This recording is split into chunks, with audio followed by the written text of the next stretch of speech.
முன்னாடி எல்லாம் குழந்தைங்க டாக்டர் ஆகணும் இன்ஜினியர் ஆகணும்னு ஆசைப்பட்டான், இப்பெல்லாம் இன்ஃபுளுசர் ஆகணும்னு சொல்றாங்களா? சூப்பரு. ரெண்டு விஷயம் இருக்கு. ஒண்ணு தப்பு கிடையாது, இன்ஃபுளுசர் ஆகணுங்கிறது நமக்கு தெரிஞ்ச விஷயத்த தெரியாதவங்களுக்கு சொல்லி கொடுக்கிற ஒரு இன்ஃபுளுசர் ஆகலாம். பட் எது தப்பு எது கரெக்ட்ங்கிறது தெரியாம இந்த ஆசை நிறைய குழந்தைங்களுக்கு யூடியூப்ல வீடியோ போட்டு நம்ம ஹிட் ஆகணும்னு யாருக்கெல்லாம் இருக்கு? பேரண்ட்ஸுக்கு இருந்தாலும் கை தூக்குங்க. எகைன் சொல்றேன், ஜெனரல் கொஸ்டின் தான். யூடியூப் நம்மள எல்லாரும் பார்க்கணும், நம்மள எல்லாருக்கும் தெரியணும்னு நினைக்கிற ஒரு மனப்பாங்க தான் மேம் அது. ஆக்சுவலி இன்ஃபுளுசர்ங்கிறது வெறும் டிஜிட்டல் பாயிண்ட் ஆஃப் வியூவே கிடையாது. இன்னைக்கு நீங்க எந்திரிச்சு உள்ள வரும்போது உங்க எல்லாருக்கும் கைத்தட்டல், உங்களுக்கு எல்லாரும் கை தட்டினாங்கன்னா வேணாம் வேணாம்னு சொல்லுவீங்களா? அதை வாங்கி சந்தோஷப்படுவீங்களா? நம்ம ஒரு இடத்துக்கு போனா நம்மளை பார்த்து அப்படின்னு சொல்லணும்னு ஆசைப்படுவீங்களா? ஆசைப்பட மாட்டீங்களா? யாருக்கும் தெரியாம இருக்கிற இடம் தெரியாம இருக்குன்னு நினைப்பீங்களா? நினைக்க மாட்டோம்.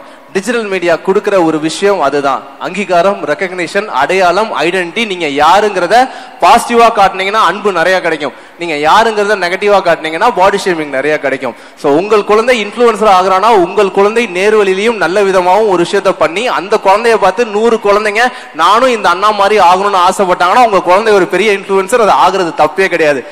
அப்பாவும் அம்மாவும் சேர்ந்து இத்தனோண்டு வயசுலயும் இன்னைக்கு இருக்க திருக்குறளை ஃபுல்லா சொல்றி ஃபேமஸ் ஆகி சிஎம் கையில அவார்டு வாங்கினா 6 வயசு குழந்தை இருக்காங்க. அந்த குழந்தை ஒரு இன்ஃபுளுசர். அந்த குழந்தைய பார்த்து இன்னைக்கு 100 குழந்தைகள் திருக்குறளை அடுத்தடுத்து வீடியோ போட்டாங்க. சார் சொன்னாங்க மதன் கௌரி வந்துட்டாங்க, இர்ஃபான் வந்துட்டாங்கன்னு. இந்த வயசுல இது வரைக்கும் குழந்தை கிடையாது. அந்த முதல் குழந்தையா உங்கள் குழந்தையோட பேரை இன்னும் 2-3 வருஷம் கழிச்சு இதே இன்ஸ்டிடியூஷன் தான், அது அப்பாவா அம்மா உங்களுக்கு பெருமை தான். எந்த துறையும் தப்பான துறை கிடையாது, எந்த வேலையும் தப்பான வேலை கிடையாது. நாம நேர்வழியிலையும் நாம நேர்மையாகவும் செஞ்சோம்னா அதுவும் ஒரு சிறந்த அடையாளமா நமக்கு இருக்கும். சோ ஆகலாம், தப்பே கிடையாது. ஓகே, இன்னைக்கு நிலன் நவீலனை பார்த்து இன்ஃபுளுசர் நிலன் நவீலன் தான் சொல்றாங்க. அவங்களுக்கு அது தெரியாது. அவன் 10 வயசு ஆகி என் வாழ்க்கையை என்னப்பா பண்ணி வச்சிருக்குன்னு கேட்கும் போது நான் அப்படியே ஸ்டாப் பண்ணிப்பேன்.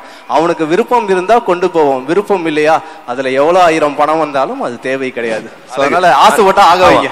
ரெண்டாவது விஷயம், அருண் அரவிந்தா நான் 10 வருஷம் சேனல்ல பேக் எண்ட்ல இருக்கும்போது எங்களுக்கான சம்பளம் வந்துச்சே தவிர எங்களுக்கான அடையாளம்ங்கிறது சேனல் பீப்புளுக்கு மட்டும்தான்.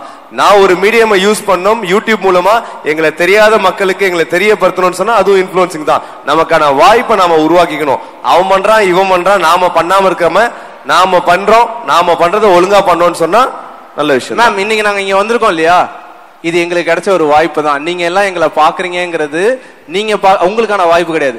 எங்களை யாருன்னு தெரியாத பல பேருக்கு எங்களை தெரியப்படுத்துறதுக்கு நேருக்குள் இன்ஸ்டிடியூஷன்ஸ் எங்களுக்கு கொடுத்த வாய்ப்பா நினைச்சு இந்த மேடையும் பயன்படுத்துறோம். அடுத்த முறை கூப்பிட்டாலும் அடுத்த மேடையும் பயன்படுத்துவோம். ஏன்னா இன்னைக்கு மைக் பிடிச்சு எந்திரிச்ச பல பேருக்கு முதல் மேடையா கூட இருக்கலாம். 1000 பேர் உட்கார்ந்து இருக்கும் போது அந்த முதல் மேடையை பயன்படுத்திட்ட நீங்களும் உங்கள் வாய்ப்புகளை சரியா பயன்படுத்தி தான் அர்த்தம். ஓகே, அதனால வாழ்த்துக்கள்.